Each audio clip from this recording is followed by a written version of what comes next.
আসসালামু আলাইকুম প্রিয় এইচএসসি শিক্ষার্থীরা, আজকে তোমাদের মাঝে উপস্থিত হয়েছি সামাজিক চুক্তি মতবাদের ক্লাসটি নিয়ে।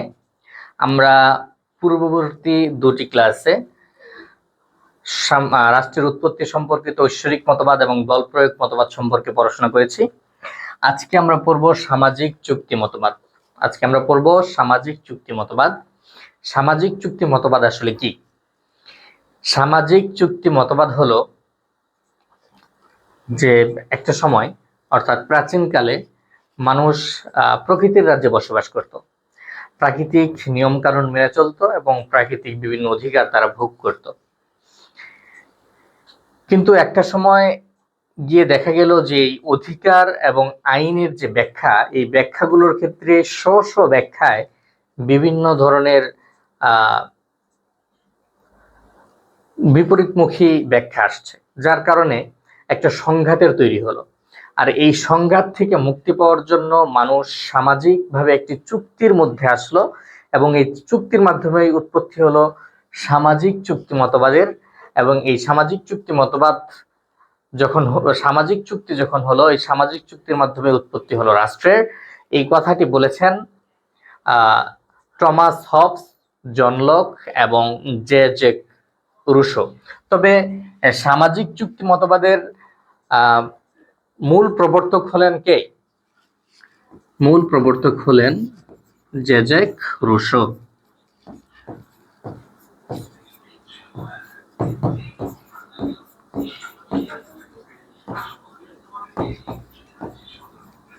ঠিক আছে, সামাজিক চুক্তি মতবাদের মূল প্রবর্তক হলেন জে রুশো। এছাড়াও টমাস হবস, জন লক, ওনারা এই মতবাদের প্রবক্তা। আচ্ছা, তো সামাজিক চুক্তি মতবাদের যে বিষয়টি আমরা দেখলাম, এটার ক্ষেত্রে এই তিনজনই অর্থাৎ টমাস হবস, জন লক এবং রুশো, তিনজনেরই তিনটি বক্তব্য আছে। এই ক্ষেত্রে সর্বপ্রথম আমরা আলোচনা করব হবসের একটি হবস 1951 সালে লেভিয়াথন নামক একটি গ্রন্থে, অর্থাৎ হবস 1651 সালে তার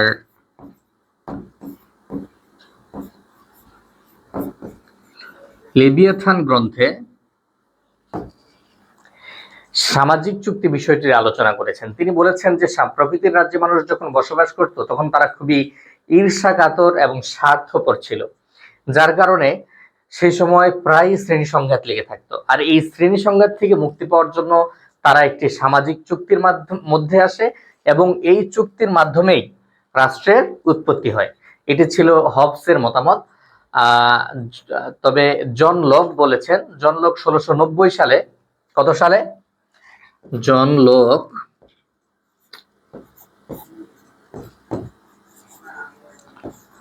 1690 সালে তার গ্রন্থ টু ট্রিটিজেস অন সিভিল গভর্নমেন্ট, কি বলেছি? টু ট্রিটিজেস অন সিভিল গভর্নমেন্ট,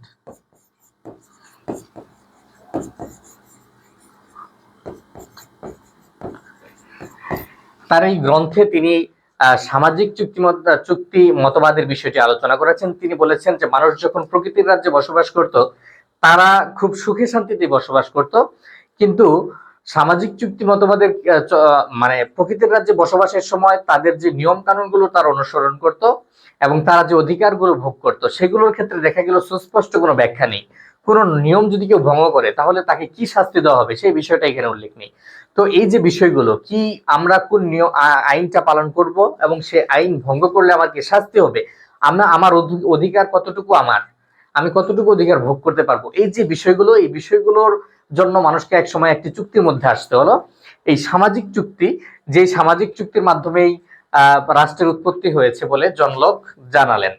আচ্ছা, এরপরে আমরা আসি সর্বশেষ যিনি এই সামাজিক চুক্তি মতবাদের প্রবক্তা অর্থাৎ জেজেক রুসো, জেজেক রুসো 1762 সালে তার সোশ্যাল কন্ট্রাক্ট নামক একটি বিখ্যাত বইয়ে, অর্থাৎ আমি কি বলেছি 1762 সালে, কত সালে?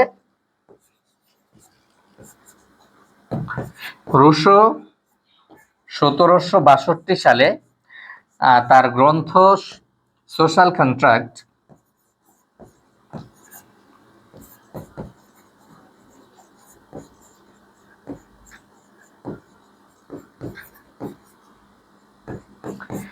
আচ্ছা, তার সোশ্যাল কন্ট্রাক্ট বইটিতে তিনি এই বিষয়ে সামাজিক চুক্তি মতবাদ সম্পর্কে আলোচনা করেছেন।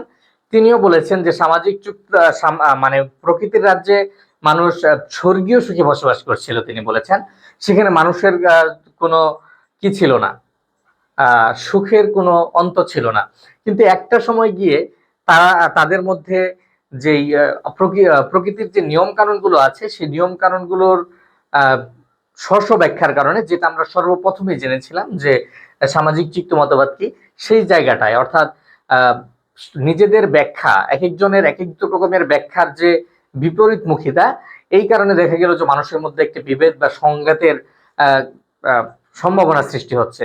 তো এই সংঘাত এবং বিবাদ এড়ানোর জন্য সে সময় একটি সামাজিক চুক্তির মধ্যে সামাজিক চুক্তি করা হলো, যেন সকলেই শান্তিতে বসবাস করতে পারে, এবং সেই চুক্তির মাধ্যমেই কি হলো, রাষ্ট্রের উৎপত্তি হলো। এটি হলো কার মতামত? জেক রুসো। আচ্ছা, এই ছিল আমাদের তাহলে সামাজিক চুক্তি মতবাদের ব্যাখ্যা। তো আমরা কি দেখলাম যে সামাজিক চুক্তি মতবাদ কি, যে প্রকৃতি পূর্বে একসময় প্রাচীনকালে মানুষ সমাজে বসবাস করত, যখন কোনো রাষ্ট্র ছিল না তখন তারা প্রকৃতির রাজ্যে বসবাস করত, প্রাকৃতিক নিয়ম কানুন মানত এবং সেখান থেকে তারা প্রাকৃতিক অধিকার ভোগ করত। কিন্তু এই নিয়ম কানুনগুলো নিয়ে যখন সমস্যা দেখা দিল, নিয়ম কানুনের ব্যাখ্যা বা নিয়ম কানুন ভঙ্গ করলে তার কি শাস্তি ইত্যাদি বিষয়গুলোতে যখন সমস্যা দেখা দিল, তখন একটি চুক্তির মাধ্যমে তারা রাষ্ট্রের কি করলো, উৎপত্তি করলো। এই ছিল আমাদের সামাজিক চুক্তি মতবাদের মূল আলোচনা। তো সামাজিক চুক্তি মতবাদের এই মূল আলোচনা শেষে আমরা এখন দেখব যে সামাজিক চুক্তি মতবাদের গুরুত্বটা আসলে কি। সামাজিক চুক্তির মতবাদের মূল গুরুত্ব যদি আমি বলি, তাহলে হচ্ছে এর পূর্বে বল প্রয়োগ মতবাদ বা ঐশ্বরিক মতবাদের যে একটি ঝঞ্ঝাট ছিল, এই প্রথমেই সামাজিক চুক্তি মতবাদের মাধ্যমে মানুষ এই জায়গাটা থেকে মুক্তি পেল। 2 নম্বর হচ্ছে একটি স্বাধীন সার্বভৌম রাষ্ট্র, মানে একটি রাষ্ট্রের যে স্বাধীনতা এবং সার্বভৌমত্ব, এটি সামাজিক চুক্তি মতবাদের মাধ্যমে প্রতিষ্ঠিত হলো। 3 নম্বরে হচ্ছে এখানে সুখে শান্তিতে বসবাস করার জন্য সকলের মতবাদের যে একটি বিষয়, সকলের মতামতের যে একটি বিষয়, সকলকে নিয়ে সুখে বসবাস করার যে বিষয়, সেটি প্রথম আমরা দেখতে পেলাম সামাজিক চুক্তি মতবাদে। এছাড়াও রাষ্ট্র এবং সরকারের যে একটি পার্থক্য আছে, এটা সর্বপ্রথম এই সামাজিক চুক্তি মতবাদের বর্ণনা দিতে গিয়ে জন লক ব্যাখ্যা করেছেন। এর পূর্বে এর কোনো ব্যাখ্যা আমরা কখনো পাইনি। তাহলে সামাজিক চুক্তি মতবাদের কিছু গুরুত্বের মধ্যে এগুলো ছিল অন্যতম। এরপরে যদি আমরা বলি যে সামাজিক চুক্তি মতবাদের সমালোচনাগুলো কি, সমালোচনাগুলো বলতে গেলে 1 নম্বরেই বলতে হয় যে অনেক সমাজবিজ্ঞানীরা বলেছেন যে আসলে সামাজিক চুক্তি মতবাদের কোনো ভিত্তি নেই, কেননা মানুষ হঠাৎ করেই এই রাজনৈতিক হয়ে ওঠে না,